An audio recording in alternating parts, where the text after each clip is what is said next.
Hello friends, आप सभी का स्वागत है मेरे इस चैनल पे। दोस्तों, सबसे पहले आज मैं आप सभी को गणेश जन्मोत्सव यानी गणेश चतुर्थी की ढेर सारी शुभकामनाएं देना चाहता हूं।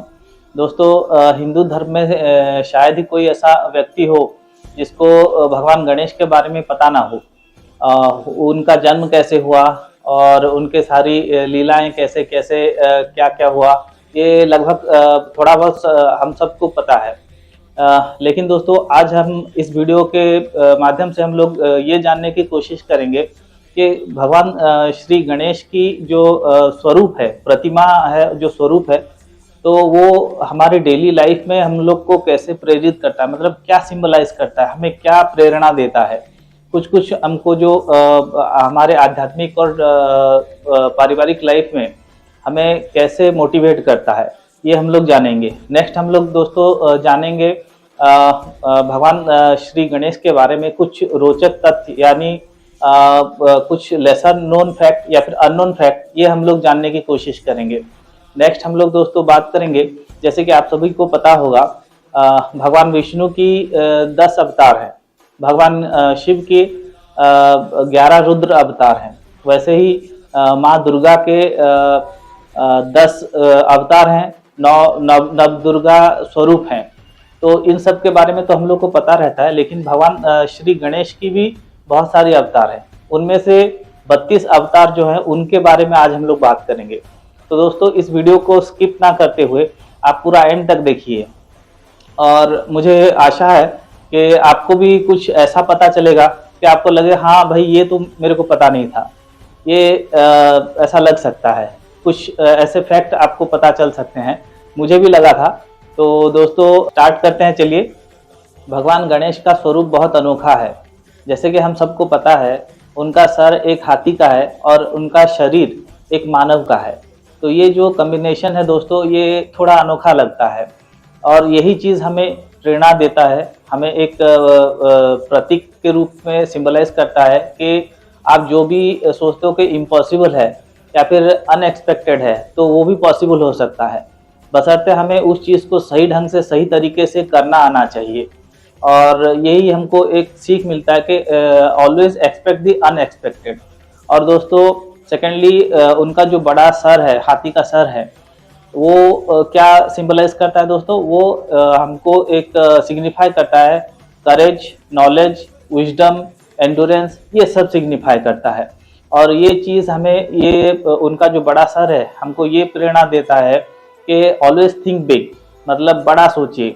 बड़ा सोचने का मतलब यहाँ पे ये नहीं है कि आप बहुत कुछ सोचें और कुछ कर नहीं पाए, या फिर गलत गलत इधर उधर का बहुत कुछ सोचें, ये नहीं है दोस्तों। बड़ा सोचने का मतलब ये है, यहाँ पे आप प्योर थिंकिंग करें, मतलब आपका जो थॉट प्रोसेस है वो पॉजिटिव थिंकिंग हो। अगर आप पॉजिटिव थिंकिंग करेंगे, प्योर इमोशंस रहेगा, आपका फीलिंग्स रहेगा, दिल में सच्चाई रहेगा, तो क्या करेंगे, तो ये सब दोस्तों आपको हैप्पीनेस के थ्रू, मतलब हैप्पीनेस के तरफ लेके जाएगा, आपको खुशियाँ मिलेंगी। और ये जो खुशियाँ मिलेंगे आपको, आपका जो ये पॉजिटिव थिंकिंग प्रोसेस रहेगा, इसी के चलते आप अपने लाइफ में एक खुशियों भरा दुनिया आप बना सकते हैं, एक पॉजिटिव वर्ल्ड क्रिएट कर सकते हैं। भगवान गणेश की जो छोटी छोटी आंखें हैं, ये क्या सिंबलाइज करते हैं दोस्तों? ये सिंबलाइज करते हैं, सिग्निफाई करते हैं एक पर्टिकुलर टारगेट के ऊपर हमें कंसंट्रेट करके रहना है। मतलब आपने सुना होगा या फिर देखा भी होगा, सीरियल में देता है दोस्तों, महाभारत सीरियल में, कि जब गुरु द्रोण अर्जुन को निशाना लगाने के लिए कहते हैं, तो वो उनको पूछते हैं, अर्जुन को पूछते हैं गुरु द्रोण कि तुम्हें क्या दिखाई दे रहा है? तो अर्जुन का ये रिप्लाई रहता है दोस्तों कि मुझे चिड़िया की आंख के अलावा और कुछ नहीं दिखाई दे रहा। मतलब उसका कंसंट्रेशन एक चिड़िया के आंख के ऊपर ही है और दूसरा कुछ उसे दिखाई नहीं दे रहा है। तो दोस्तों हमारा भी कंसंट्रेशन ऐसा ही होना चाहिए। हमारे अराउंड हमारे वर्ल्ड में, हमारे जीवन में जितने भी सारे मतलब लोग हैं, उनमें से बहुत सारे पॉजिटिव हैं, कुछ नेगेटिव भी हैं। तो हमें क्या जितने भी इमोशंस हैं, फीलिंग्स हैं, लोग हैं, इनमें से हमको खाली पॉजिटिव जितने भी हैं, पॉजिटिव थॉट है, पॉजिटिव थिंकिंग है, इनके ऊपर हम लोग को कंसंट्रेट करना चाहिए। और दोस्तों हम जो भी देखते हैं अपने आंखों के थ्रू, और उसी के हिसाब से हमारे माइंड में क्या होता है, हमारा पूरा दुनिया बस जाता है। तो अगर हम लोग पॉजिटिव थिंकिंग के ऊपर कंसंट्रेट करेंगे तो हमारा पूरा दुनिया भी पॉजिटिव हो जाएगा। नेक्स्ट अगर बात करें दोस्तों, भगवान गणेश की जो दो बड़े बड़े कान हैं, ये क्या सिंबलाइज करते हैं? ये सिग्निफाई करते हैं दोस्तों हमें कम बोलना है, ज़्यादा सुनना है। कभी कभी हम अपना ही बोलते जाते हैं, सामने वाले को सुनते नहीं है। तो यहाँ पे ये बताया जा रहा है आप कम बोलिए ताकि आपका एनर्जी भी बचे, और सामने वाले को सुनिए ज़्यादा, ताकि आप उसको सुन के कन्विंस हो सकें या फिर उसको कन्विंस कर पाएँ। और दोस्तों आँखों की तरह हमारे कान जो है, ये भी एक इंद्रिया है, और जो भी कुछ हम सुनते हैं हमारे माइंड में वो सब बस जाता है, हमारा बिलीफ सिस्टम वैसे ही हो जाता है। तो हमें चाहिए कि दोस्तों हम हमेशा ये कोशिश करें कि हम अच्छी बातें सुने। जैसे जो चीज़ हमें आध्यात्मिक मार्ग में डेवलपमेंट करे या फिर अपने डेली लाइफ में कुछ हेल्पफुल हो, वैसे ही चीज़ हम लोग सुने। तो ये जो बड़े बड़े कान होते हैं गणेश जी के, ये हमें यही प्रतीक मतलब सिंबलाइज करते हैं, सिग्निफाई करते हैं कि आप कम बोलें, ज़्यादा सुने, और अच्छी बातें सुने, पॉजिटिव चीज़ों को सुने। फिर अगर हम लोग बात करें भगवान गणेश की आयुध यानी शस्त्रों के बारे में, तो दोस्तों उनके एक हाथ में अंकुश रहता है और दूसरे हाथ में पाश रहता है। पाश यानी एक रस्सी, डोर जैसा मतलब रहता है, उसको पाश कहते हैं। तो दोस्तों अंकुश क्या करता है, जैसे नाम से ही पता चलता है, अंकुश हमारे जो हमारे अंदर जो विकार है, नेगेटिविटी है, इनके ऊपर कंट्रोल रखता है। हमारा जो मन है, बुद्धि है, हमारे जो इच्छाएं हैं, इनके ऊपर एक कंट्रोल बना के रखता है, ताकि कभी भी परिस्थितियां हमारे जो कंट्रोल है उससे बाहर ना जाए, और दोस्तों हमें कुछ ऐसा प्रॉब्लम फेस ना करना पड़े जिसको हम सॉर्ट आउट नहीं कर पाएँ। और दोस्तों वहीं पे अगर हम लोग देखें पाश, तो ये क्या करता है दोस्तों, हमें हमारे मर्यादा के दायरे के अंदर रखने का काम करता है। हम जब भी भटक जाते हैं तो हमें हमारे मन को, बुद्धि को, विवेक को ये मतलब एक भक्ति मार्ग में या फिर सत मार्ग में ये बांधे रखता है। अंकुश जहाँ पे दोस्तों हमें एक जागरूक रखने का काम करता है, पाश वहीं पे हमें एक सही मार्ग पे बांधे रखता है। भगवान गणेश का जो बड़ा सा तोंद है यानी पेट है, ये एक्सेप्टेंस और जेनरसिटी को शो करता है, और उनका जो सूंड यानी ट्रंक है, ये हमें क्या सिग्निफाई करता है दोस्तों, हमारे जो जितने भी विपरीत परिस्थितियां हैं उनसे लड़ने के लिए हमारे पास एनफ पावर होना चाहिए, स्ट्रेंथ होना चाहिए, अंदरूनी ताकत होनी चाहिए। इसके साथ साथ हमारे अंदर एक सॉफ्टनेस होना चाहिए, एक कामनेस होना चाहिए, और एक एडेप्टिव नेचर होना चाहिए।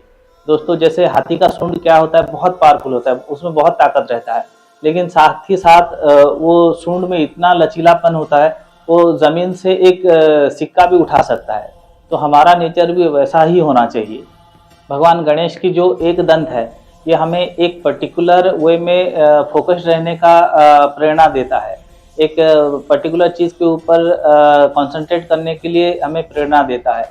उनके जो दोनों हाथ हैं, जो बाकी दो हाथ हैं, एक तो वरद मुद्रा यानी आशीर्वाद मुद्रा में रहता है, और दूसरे हाथ में मोदक रहता है। जो आशीर्वाद मुद्रा में जो हाथ रहता है उनका, ये सिंबलाइज करता है दोस्तों उनका गणपति बप्पा का जो कृपा है वो हमारे ऊपर हमेशा बना रहे, ये आशीर्वाद उनका रहता है। और दूसरा जो हाथ में मोदक रहता है दोस्तों, ये मोदक हमें ये सिंबलाइज करता है कि उनकी जो आशीर्वाद से जो प्रचुरता यानी एबंडेंस हमारे लाइफ में है ये हमेशा बना रहे। और हमारे ये मोदक दोस्तों हमारे लाइफ में जितने भी खुशियां हैं, सुख है और जो परमानंद है, इसको सिंबलाइज करता है।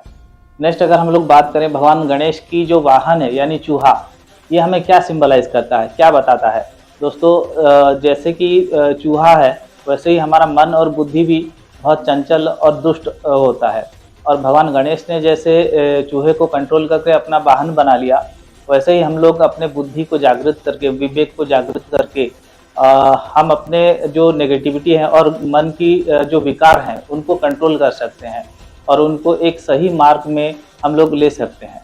लास्टली दोस्तों अगर हम लोग बात करें भगवान श्री गणेश की जो दो पत्नियां हैं, रिद्धि और सिद्धि, और दो पुत्र हैं, शुभ और लाभ, तो दोस्तों ये क्या सिंबलाइज करते हैं? रिद्धि और सिद्धि ये सिंबलाइज करते हैं दोस्तों जहाँ पे भगवान गणेश है यानी ज्ञान है, जहाँ पे विजडम है और जहाँ पे नॉलेज है, विद्या है, तो वहाँ पे रिद्धि सिद्धि होंगे ही होंगे, मतलब रिद्धि भी प्राप्त होगी, सिद्धि भी प्राप्त होगी। और वहाँ पे उनके जो दो पुत्र यानी शुभ और लाभ ये भी रहेंगे, मतलब आपका शुभ होगा और आपको लाभ ही लाभ होगा।